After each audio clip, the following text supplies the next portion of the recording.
what's up? My name is Nile. I've been a teacher for a few years, and now I'm finally teaching in China. Right now I'm living in Nanjing, and I've been here for about a year and a half. Ending up in China for me is kind of an interesting story. The company that I was recruited by is Career China, and they did a very solid job helping me get accustomed to everything that I would have to experience out here. So I am one of the people who had never left my country before, and so I flew all the way to China for the first time, well, about a year or so after I finished college. I was just on Indeed.com looking for jobs, and I found this link that said, oh, come save money and work in China. I'm like, okay, whatever.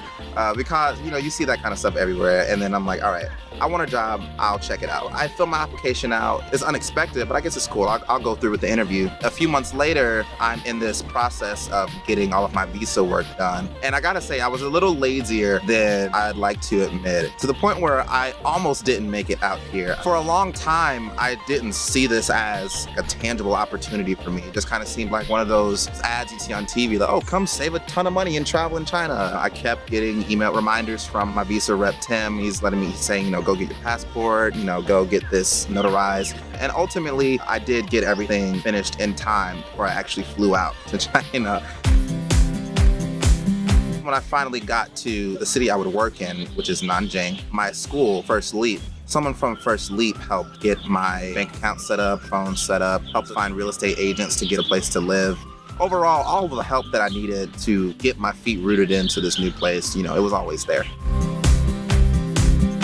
I really enjoy living in Nanjing. There are just so many places to check out and really do some sightseeing. You gotta go see Purple Mountain. Purple Mountain's one of the biggest attractions in Nanjing, I'd say. There's a mausoleum at the very top of it with a lot of history, but it's also really cool to go to the top of all those staircases and you kind of feel like Rocky at the end of it. The Eye of Nanjing is also really cool. It's got this really huge, almost arc-looking structure, so it's very beautiful going there at night. And there's also the Massacre Museum, which has a lot of history in it. One of my favorite spots in Nanjing, and it's the biggest park in Nanjing, and it is an amazing place to escape the city life, and it's called Xuanwu Lake. There's some restaurants, some temples, and a lot of history in this area. The Nanjing Wall, and this is where a lot of people, a lot of the residents like to come and hang out and spend their free time.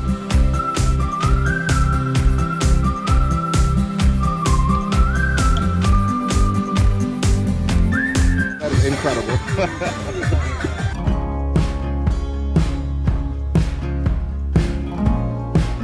There's a lot of great food in Nanjing, all across China in fact, but especially in Nanjing, fan favorites are salted duck and some duck blood soup.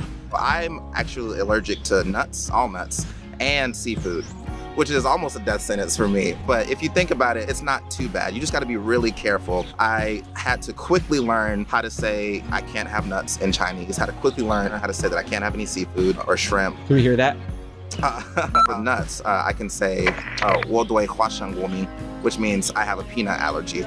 And for seafood like lobster or shrimp, like 我对龙虾过敏. A lot of restaurants will put a topping of nuts or something seafood related without telling the customers, and not out of ill intent, of course. It's just how they prepare the dish, but you won't necessarily know that when ordering, so you got to be really careful sometimes. And it's not impossible being out here with food allergies. You can definitely make it through. It's not a bad idea at all to make good friends with a Chinese person who can help you get that information across a little more easier. If you don't particularly feel like you're in the mood for Chinese food, there are plenty of other options for the Western palate, I'd say. There's KFC, there's McDonald's, but there are also some really solid kind of hole-in-the-wall places. Places like this.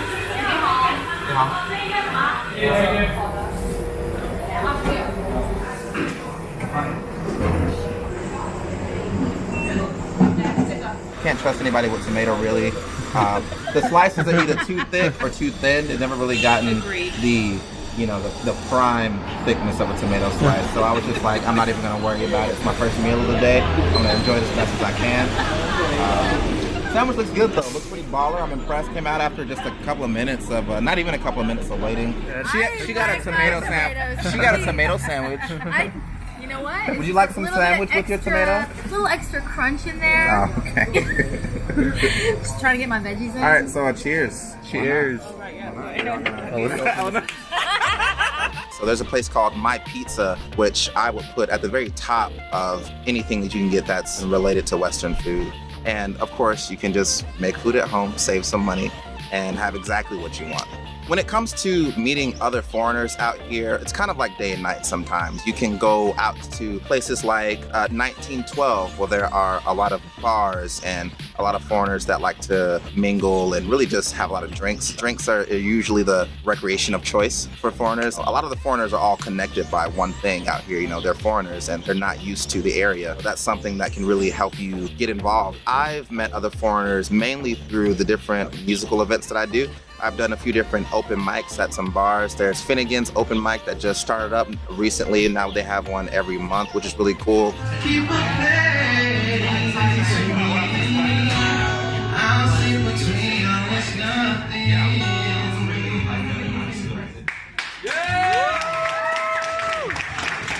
So when you're moving to a different country or even visiting, probably one of the first things on your mind is, oh, I have to see this temple. A lot of people might forget that, yeah, it's China. They still have a lot of the same things that people just like to do, all right? I've been to some really cool arcades where I've seen some people killing it on these Dance Dance Revolution machines, and there's so many common recreational things that you can do out here that don't have to be related to a tourist attraction. You know, go bowling, go to an arcade, go to a trampoline park. After a while, you can really mold your time here into whatever you want it to be. You know, sometimes I'll have to remind myself, oh man, I'm in China. I haven't seen my family in about a year and a half at this point. I did end up signing a second-year contract. You know, I went through my first year and I realized, you know, there's still a lot more that I can accomplish out here. There's a lot more that I can learn, and there's a lot more that I can see while I still have the opportunity. So I signed up for a second year, probably gonna sign up for a third, and even if I don't, I'll definitely be in Asia on this side of the world because I just love so much about it. Let's go. Everything that kills me makes me feel alive. I've been losing sleep.